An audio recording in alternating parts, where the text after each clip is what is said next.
Okay, so talk about what happened with your YouTube channel. My understanding is it's back up now. Yes. Okay, so Thank God. but talk about like, because how many subs do you have? Where were you at in terms of like how long you've been doing this when like all of a sudden they just shut down your channel? Like And what was it and what exactly was it that they said, oh, we have to shut you down over this, basically? Yeah, I'll talk about all of that. So, I mean, I was over the weekend going to DC. I was literally on the road, and I've been doing YouTube as part of my branching out to wherever I can. So they can't take me down all at once. That's pretty much the goal. And I also wanted to disseminate my content to as many people as possible. YouTube is part of that, even though it's like all these other like X, TikTok, Instagram, these are all like corrupt, owned by corrupt and the most evil criminals in the world.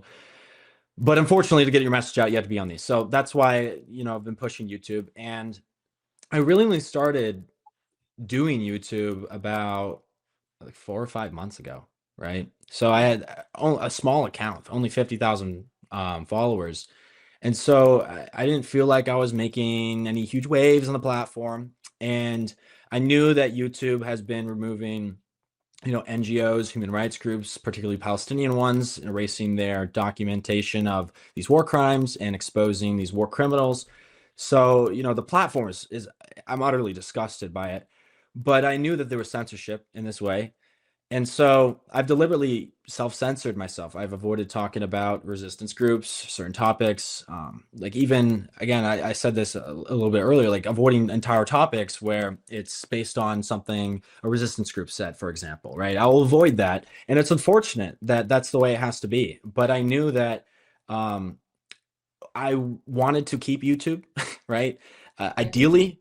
And so doing this would avoid any problems. They wouldn't be able to justify taking my account down for if I praised a criminal terrorist organization designated by the U.S. State Department. And that's exactly, like, it didn't matter. That's exactly what they took me down for. And again, I self-censored. So I was on the road. I got an email from YouTube, and they're like, we terminated your account, like entire page. I'm like so confused because I didn't even upload a video like that day myself. And on top of that, I didn't have any warnings at all.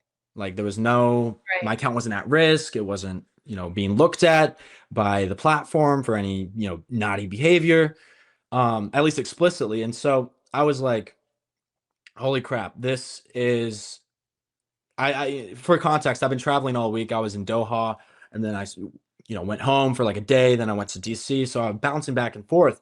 And I really sat back in this during this car ride. I'm like, every single platform has censored me this week. So TikTok took away my monetization. That was a big part of how I support myself, on top of my Substack. And so that dealt a big hit, put me in a difficult financial situation. The TikTok support told me that when I reached out to ask them why they did that someone at TikTok, it was a top-down decision to switch my account from a creator one to a business one, which automatically forfeits all my rewards. So I had January, a few $1,000s I was going to use that on my rent, and they just took it. And it was out of my control. They changed my account settings against my will. So that was ridiculous.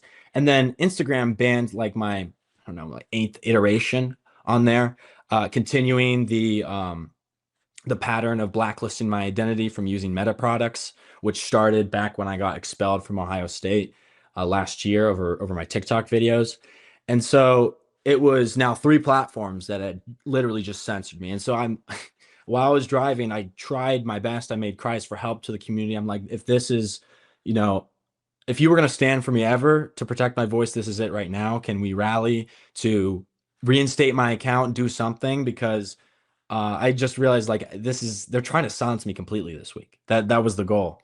And so fortunately, everyone, who saw that came to my defense. They rallied. It was a really incredible feeling. And, Drop Site News, Wally Rashid. I want to shout out some of these people who dropped what they were doing to, Wally made a 10-minute video as soon as I told him I got banned, and he posted it. Like he really dropped everything he was doing to. Yeah, that's how I found out. That's how I found out. Really? Was from watching Wally. Yes. There you go. Wally's friend of the show. So yeah. Yes, like you were I love saying, Wally. I was actually Yeah. with him early in the week. He's a great guy. I met him for the first time in real life. Yeah. But yeah, so everyone rallied on X is where a lot of Right. this pressure started happening, and because of that, we were able to get one of those trending news tabs on the front page of X that said like Guy Christensen terminated by YouTube over activism, Right. and it had like 14,000 posts underneath it. There was no comparable political news headline going on that night, and so it was the number one. And about an hour or two after this started rolling and we started mounting pressure, X removed it from the list of headlines. Like they Of just course. deleted it. Of course they did. And they also, I was like, what's going on? Like, why can't I see this anymore? Because I was monitoring it. I was like, I really want like to do whatever I can right now because it's fresh and it's critical to act right now. While it's still time to reverse it, like if I waited a week, it would have probably have been a different story. And so I was concerned, and I looked up my own account on X, and my account didn't pop up. You could type in your favorite guy, you could type in my full name, you could type in my username, it would not pop up. I haven't checked as of recent. That may still be the case. None of my posts that had gone viral were popping up either. So it was now X, TikTok, Instagram, and YouTube all censoring me in the same week. It really felt coordinated.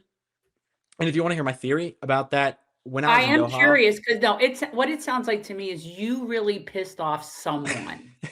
Someone in particular that Guy, really wants to mess with you. And it because we all are talking about a lot of these same things. So I Guy, did am you curious your theory. did you piss off Lizzie Savetsky? Is that what you did? Did you piss off the Jappy princess? Did you piss No, I her off? because think that I mean, a lot of people are doing like what you're like. It's not like you're the only person doing it. And so I am curious what your theory is. I think that it was what I did in Doha in Qatar. I went to the Al Jazeera forum. I'm proud to say, I'm just going to brag right here, I was youngest speaker at that annual forum. So, Awesome. uh, I went there with a goal, and that was to deliver a message about Israel's Eighth Front. I'm sure the show is aware about what that involves. You know, forcing the sale of TikTok to a ally of Netanyahu, buying CBS, pouring hundreds of millions into paid influencers in the United States, all these things. And so I took that message to the forum. That was my main message.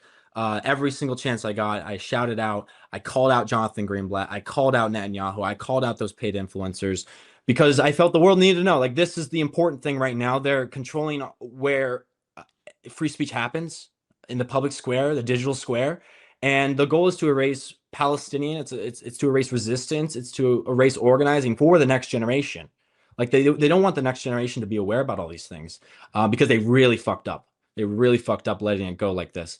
And so I called it out, and I think that it was the day I was flying back. The Israeli Foreign Ministry on X posted a picture of me, trying to stir up some attacks against me. The tweet didn't really go viral, but I definitely knew that Israel was watching what I just said at the forum. And Yeah. so the best explanation, the theory that I'm going with right now, is that it was because I called them out blatantly what they're doing and controlling our social media algorithms and Yeah. controlling the information that's being permitted for people to talk about online. And they use their levers in all of these social media companies, which is exactly what I'm talking about. They've hired Unit 8200 soldiers at Meta, which it was a Unit 8200 soldier who blacklisted me. I was informed this by members of Meta's moderation team. And so, like, it was exactly the levers I had warned about. Like, this is how they are silencing people. And it was being done to me. Like, of course, I faced censorship, but on every platform in the same week, not before. Yeah. So where have you so what has now happened since then? So you've got some of it back. Yes. So the good news is that, well, I don't know what time it was when they banned me on Friday, but I since that until I slept at like 4 a.m., I was rallying people, trying to do whatever I could. I only slept for a few hours, but when I woke up, I had I skipped a part. Sorry. I did appeal in the app, which YouTube replied to my ex post about. They're like, Yeah. please, do an appeal in your app and we'll look at it. And so I did. And you can only write like 100 words, which is Right. Nice ridiculous. appeal. And they immediately denied that appeal. And they gave me a screen that said, your account's never going to be restored. forever. There's no way to get it back. So that's what I went to sleep on, right? And we had the X news story removed. And when I woke up, I had another email in my inbox from YouTube saying that they had reinstated my account. And I was like, holy shit, no way this actually worked. And I opened it. My account was back. All my followers were there. My monetization wasn't even taken away, which was important for me, losing TikTok. And so I looked at what and X also put back that news headline. It had over 50,000 posts on it. I was just very grateful, like amazed, astonished at how everyone rallied for me. And so we got the YouTube back. As of now, still blacklisted on Meta, still demonetized on TikTok. These are unfortunate things. I don't know if I'll be able to remonetize on TikTok. I'm verified. I've been like a loyal creator to them since I was like 13 years old. Like that's where I still record my videos natively in the app. Like I'm loyal to them in that way, and it feels like they don't even appreciate. But you're not loyal to Empire. Yeah, I'm not loyal to Empire. And in but the end, I think the big lesson that comes out of this, and not only from what happened with me with being able to get my YouTube back, which wouldn't have happened to anyone or to me if I didn't make any noise. Right. It was only the public pressure that forced them to issue a response. People were canceling their YouTube premiums and other Google services.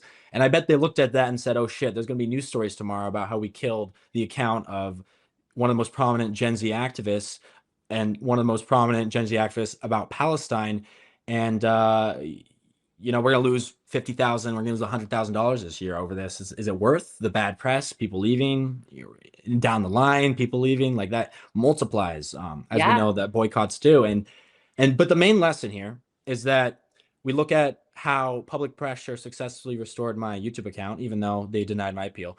We look at what happened with Track Apex Instagram a few weeks ago. They had that removed by Meta. And again, people rallied online and forced Meta to respond and restore that, which was huge. And we also had Bassan's TikTok account when right after Larry Ellison took over, he banned her Palestinian voice as a survivor of this genocide. And she went immediately to Upscroll, and she has, I don't know, like 70, 80,000 followers on there now, which is impressive considering there's only a few million people on the app. But this is a model, is what that tells us. We need to stand in solidarity with each other when one of our voices are silenced, because they're trying to pick us off one by one.